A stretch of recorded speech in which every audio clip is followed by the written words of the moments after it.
The worst part wasn't the words themselves. It was the way my dad looked at me when he said them. I'm Sarah, and I need to tell you about the day everything changed. But first, let me take you back to where it all started, in my cramped apartment. Kitchen that doubled as my jewelry studio, my photography setup, my packaging center, and sometimes my crying corner. For 2 years, I've been building my online jewelry store. Piece by piece, bead by bead, dream by dream. While my husband Marcus left for his corporate job every morning at 7:30 sharp, I'd already be awake, coffee in hand, scrolling through orders that had come in overnight. My heart racing with each notification. The kitchen table was permanently covered with supplies, silver wire, gemstone beads, packaging materials. My ring light setup that I move around constantly to catch the perfect lighting for product photos. Our dining chairs had become storage for inventory boxes. Marcus never complained, not once, even when. He had to eat dinner standing at the counter because I was in the middle of fulfilling a rush order. I remember those early mornings so vividly. The apartment would be completely silent except for the soft clink of beads as I worked, the city still sleeping outside our windows. I put on my headphones and listened to business podcasts while I crafted, learning about marketing strategies, social media algorithms, customer retention. I was teaching myself everything: how to photograph jewelry, how to write product descriptions that sell, how to handle difficult customers, how to manage inventory. My hands were constantly stained with silver polish. I had tiny cuts from wire work that never seemed to heal completely. But every time I opened my laptop and saw a new 5-star review, every time someone tagged me in an Instagram photo wearing my earrings, every time a customer messaged me saying my jewelry made them feel beautiful, it was like a shot of pure adrenaline. But my family ... Well, they had other plans for my life. Every Sunday dinner at my parents' house became a subtle interrogation. The questions always started innocent. Enough, my mom would set down the casserole dish and ask, "How's your little hobby going, sweetheart?" With that smile that didn't quite reach her eyes. The way she said hobby made my stomach twist every time. My brother Jake was worse. He'd roll his eyes whenever I mentioned a sale or make jokes about me being the family entrepreneur and heir. Quotes.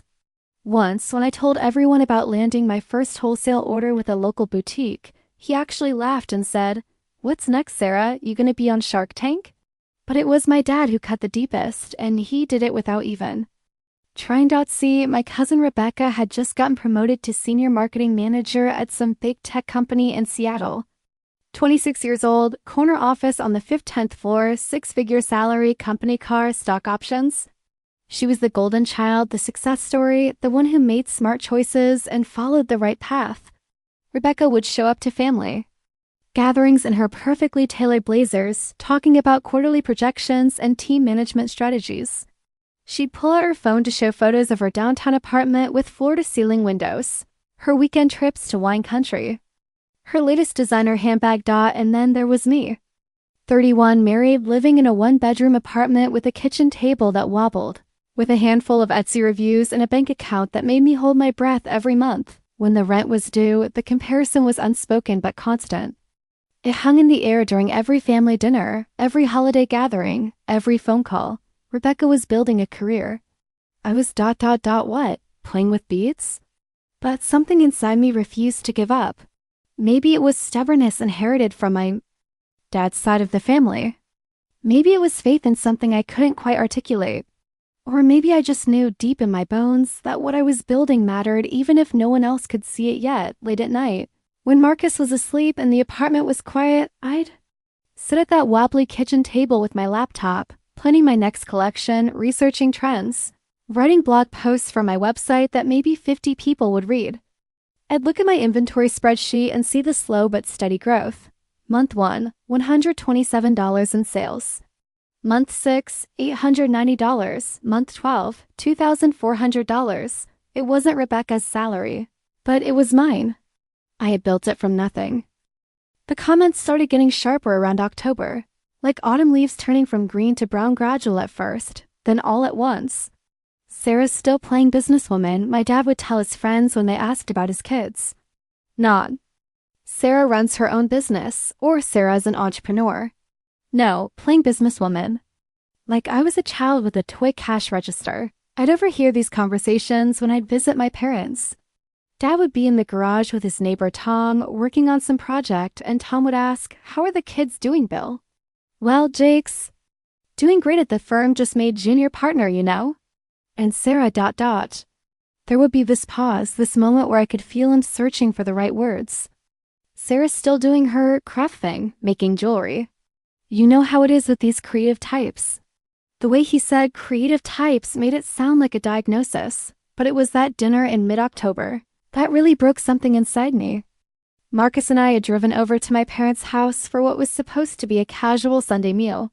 My mom had made her famous pot roast. The house smelled like comfort and childhood, and for a moment I felt hopeful. I was practically vibrating with excitement because I just landed the biggest order of my career. A bride named Jennifer had found my work on Instagram and wanted matching jewelry sets for her entire wedding party herself. 6 bridesmaids, 2 mothers, and her flower girl. Custom designs, sterling silver with rose quartz accents, everything. Personalized with their initials.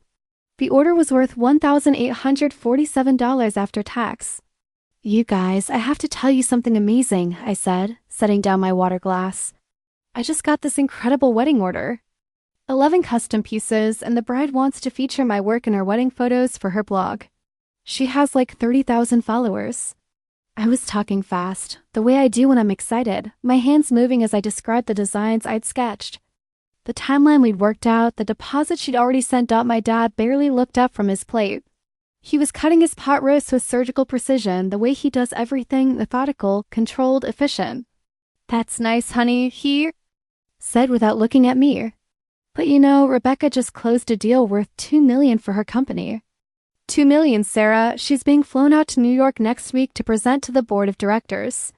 The room went completely quiet. Even my mom stopped chewing and looked uncomfortable, her eyes darting between my dad and me like she was watching a tennis match. It's different, Dad," I said, my voice smaller now. "I'm building something from scratch. This bride, she specifically sought me out because..." He laughed. Not a mean laugh, not cruel, but somehow that made it worse. It was the laugh you give a child who's just told you they want to be an astronaut when they grow up. "Building what, sweetheart?" "You're making trinkets in your kitchen." Rebecca has a real career, real security, real impact on the world. She's managing a team of 15 people. She's got stock options. She's contributing to her 401k. She's building wealth. I felt Marcus reach for my hand under the table, but I pulled away. I didn't want comfort. I wanted my father to see me. Really see me. To understand that my $1,847 order wasn't just money. It was validation. It was proof that my designs mattered to people. It was a bride trusting me with one of the most important days of her life. And frankly, my dad continued, his voice gentler. "Now, but somehow that made it cut deeper. Maybe you should think about getting a real job. Something stable, something with benefits. Something that actually pays the bills and takes some pressure off Marcus."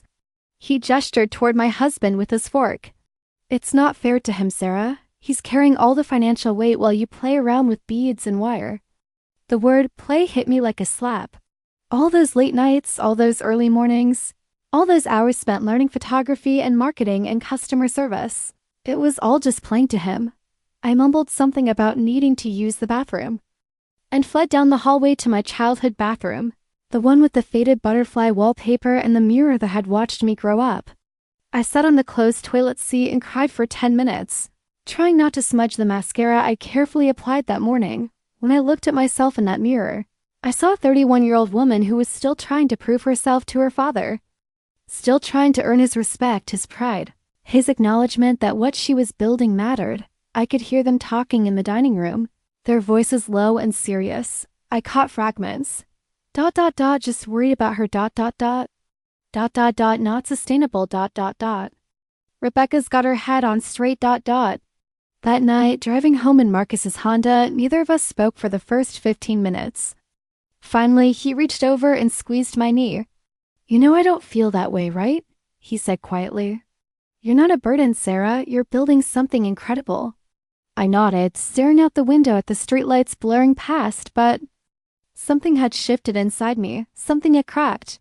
The safe space I built around my dreams suddenly felt fragile, exposed, vulnerable to weather I couldn't control.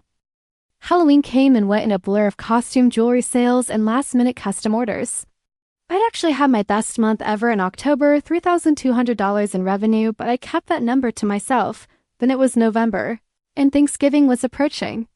Like a storm system I could see on the radar but couldn't avoid, Rebecca would be there, of course. She always made it to family gatherings, swooping in from Seattle with stories about her latest promotion, her company car, her business trips. To San Francisco and New York, I started dreading it weeks in advance. The way she'd walk in wearing her designer coat, the way my dad's face would light up when she started talking about quarterly earnings and market penetration strategies. The way the conversation would inevitably turn to what's everyone working on, and I'd have to sit there while she talked about million-dollar budgets, and I talked about ... beads. 2 weeks before Thanksgiving, my dad called me. It was a Tuesday afternoon around 2 p.m., and I was in the middle of photographing a new collection of earrings I designed with moonstone accents. The lighting was perfect, the setup was working, and I was actually feeling good about my work. For once, then my phone rang. "Sarah, I want to talk to you about something." His voice had that serious tone that made my stomach drop. The same tone he'd used when I was 16, and he'd found out I'd been skipping a PE chemistry. "What is it, Dad?" I set down my camera and sat on the edge of the kitchen table. "This whole art thing you're doing, it's been what, 2 years now? And you're still barely scraping by. I've been thinking about this a lot, and I'm worried about you." I could hear him moving around, probably pacing in his home office the way he does when he's about to have a difficult conversation. "Rebecca started her career at the same time you started this ... venture. Look where she is now." "Look at what?" "She's accomplished. She owns her own condo, Sarah. She's got a retirement plan, health insurance, dental coverage. She's building wealth, real wealth." I was standing in my kitchen, surrounded by jewelry displays I'd been working on for my Black Friday sale. My hands started shaking, and I had to sit down. "Dad, my business is growing. Every month I'm growing how?" He interrupted. "Be honest with me, Sarah. How much did you make last month? After expenses, after taxes, after everything. How much actually went into your pocket?" The question hung in the air like smoke. Because the truth was, after buying supplies and paying for marketing and setting aside money for taxes, I maybe cleared $800 in October. My best month ever, and I made less than Rebecca probably spent on dinner in a week. "It's not just about the money," I said quietly. "I'm building something that's mine, something that matters to people." "But it's not sustainable," he said, and now his voice was gentler, which somehow made it worse. "It's not fair to Marcus, and it's not fair to you. You're a smart woman, Sarah. You could be doing so much more with your life. This is what I want to do with my life, is it? Or is it just what you're telling yourself because you're afraid to try something real? Something challenging?" The words hit me like ice water. Afraid? I was afraid? I was the one taking risks, building something from nothing, putting myself out there every single day on social media, dealing with difficult customers, learning skills I'd never been taught. Rebecca just followed a path that already existed. She got a degree, applied for jobs, climbed a ladder someone else had built. "Rebecca has stability," my dad continued. "She has a future she can count on. She's building wealth, investing in her 401k, buying real estate. What do you have to show for your time? What happens if this little business doesn't work out? What's your backup plan?" I was sitting on my kitchen floor now, my back against the cabinet, surrounded by boxes of inventory I'd been so proud of. "An hour ago, Dad, No, let me finish. I love you, sweetheart, but I'm worried about you, about your future, about Marcus having to carry all the financial burden while you chase this dream that isn't paying off. It's been 2 years, Sarah. 2 years. At what point do you admit it's not working?" The silence stretched between us. I could hear him breathing, waiting for me to say something, to agree with him, to finally see reason. "Maybe it's time to be realistic," he said finally, his voice soft and careful. "Get a real job, like Rebecca. Something with benefits, with security, with a future. Something that actually matters in the world. Something that actually matters." Those 5 words destroyed. Amita, I hung up the phone without saying goodbye and sat on my kitchen floor, crying until I couldn't breathe. Not just tears, but the kind of sobbing that comes from somewhere deep in your chest, the kind that leaves you exhausted and hollowed out all around me were the products I'd spent months creating. Earrings I designed at 2 a.m. when inspiration struck. Necklaces I'd worn to test them myself before listing them. Bracelets I'd made while listening to podcasts about small business success stories, dreaming that someday someone would tell my story, and according to my father, none of it mattered. That night, I almost deleted my entire store. I sat at my laptop with my finger hovering over the delete store button in my Shopify settings. 2 years of work, 2 years of dreams, 2 years of believing in something that apparently only I could see. Marcus found me there at midnight. Still staring at the screen. "What are you doing?" he asked, his voice thick with sleep. "Maybe he's right," I whispered. "Maybe I'm just kidding myself. Maybe it's time to get a real job and stop pretending I'm an entrepreneur." Marcus sat down next to me and closed the laptop. "Do you want to quit?" he asked. I thought about it for a long moment. Did I want to quit? Did I want to go back to applying for jobs, sitting in interviews, working for someone else's dream while mine collected dust? No, I said. But I don't know if wanting it is enough anymore. But I didn't delete the store. Something stubborn and defiant in me refused to give my father that victory. Instead, I decided to prove him wrong. Instead, I got angry. And that anger became the most powerful fuel I'd ever experienced. I spent the next 2 weeks working like a woman possessed. Not just working, strategizing, hustling, pushing myself beyond every limit I thought I had. If my dad wanted to see results, if he wanted proof that my business mattered, then I was going to give him numbers he couldn't ignore. I started at 5 a.m. every day. While Marcus was still sleeping, I'd be at my kitchen table with my laptop and my first cup of coffee, planning my Black Friday strategy like I was launching a military campaign. I researched every successful jewelry brand I could find, studying their social media, analyzing their marketing campaigns, taking screenshots of their best-performing posts. I reached out to every micro-influencer in my budget-range lifestyle. Bloggers with 10,000 to 50,000, followers who actually engaged with their audiences. I wrote personalized pitches, offering them free jewelry in exchange for authentic posts. Not the fake, obviously sponsored content, but real photos of them wearing my pieces to coffee shops and date nights and girls' nights out. "Hi Emma, I've been following your style posts for months, and I love how you mix vintage pieces with modern accessories. I think my moonstone earrings would be perfect with your aesthetic. Would you be interested in a collaboration?" I sent 47 of those messages, 23 responded. 15 said yes. I launched my Black Friday sale 2 weeks early, but I didn't just slash prices randomly.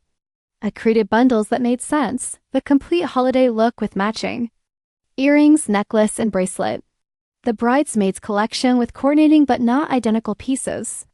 The cozy winter set with warm toned stones that complemented fall fashion.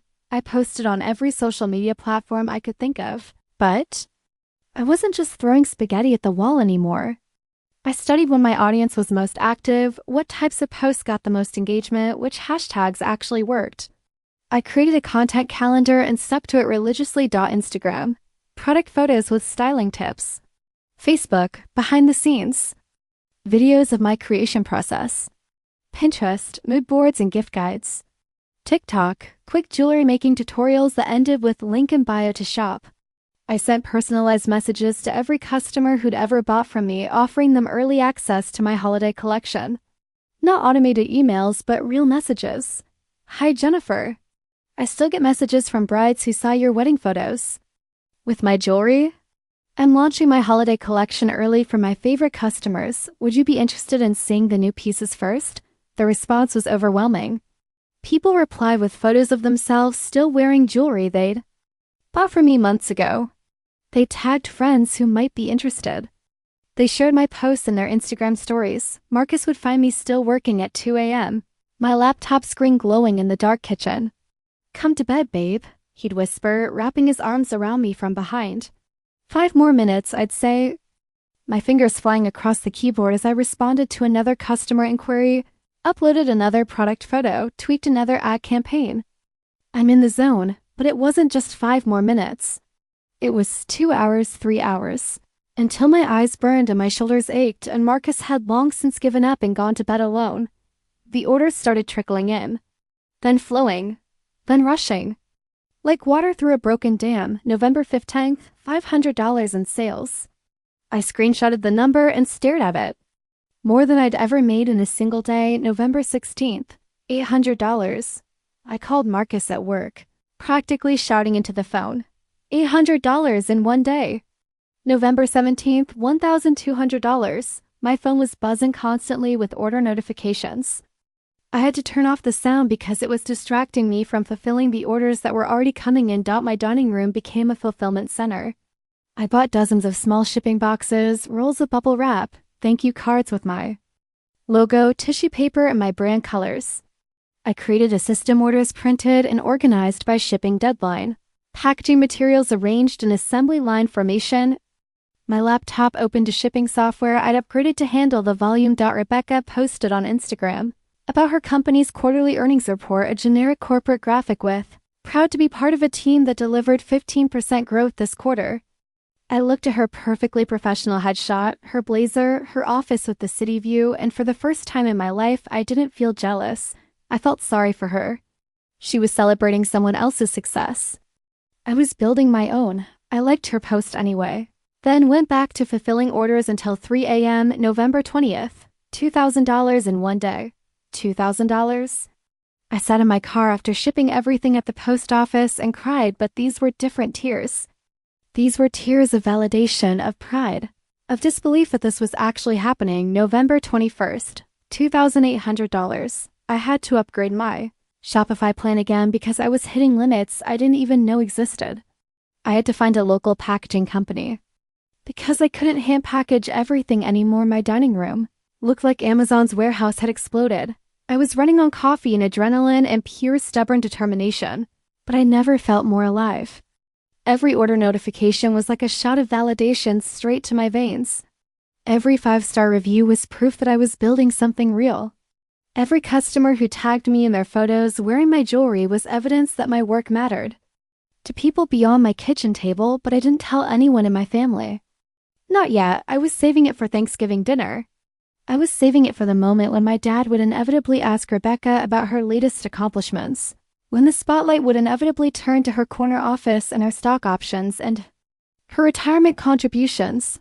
I was going to let him have his moment of pride in his successful niece, and then I was going to show him what his daughter had built in the shadows, while no one was looking. If you've ever been the one everyone doubted, the one whose dreams felt too small to others.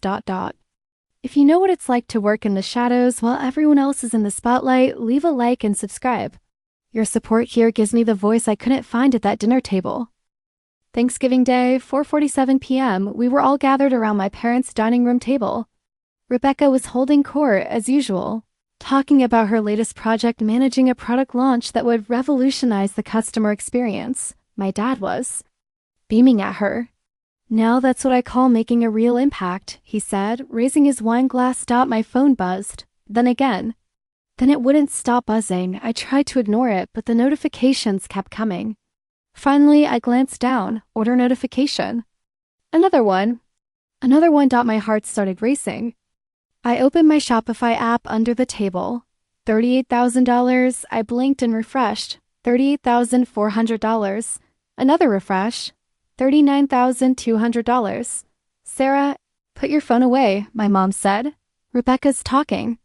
But I couldn't look away from the screen. Orders were coming in every few seconds. My Black Friday campaign, my influencer partnerships, my months of building relationships with customers, it was all paying off at once. $40,000. I'm sorry, I said, my voice barely above a whisper. I need to I need to step outside for a minute. Everything okay? Marcus asked, concern in his eyes. I stood up, my legs shaking. Everyone was staring at me. Actually, I said, louder now, everything's perfect. I turned to my dad. Remember when you asked me what I had to show for my time? I held up my phone, showing him the sales dashboard. $40,000 today, in one day. The room went completely silent. That's my little hobby, Dad. That's my fake business. That's what I built while everyone else was telling me to get a real job. Rebecca's mouth was literally hanging open. I did get a real job, I continued, my voice stronger now. I gave myself one. And it turns out I'm pretty good at it. My dad stared at the phone screen, then at me. For the first time in 2 years, he really saw me. Sarah, I had no idea. I know, I said, sitting back down. Nobody did because nobody thought to actually look. The rest of dinner was different, quieter, but not uncomfortable. For once, the questions were about my business, my plans, my dreams. For once, I wasn't the family disappointment. I was the one who proved that sometimes the smallest dreams grow into the biggest victories. The truth is, that $40,000 day wasn't just about the money. It was about finally having proof that my instincts were right, that my work mattered, that the voice in my head telling me to keep going was stronger than all the voices telling me to stop. If you're building something that feels invisible to everyone else, keep building. Your moment is coming.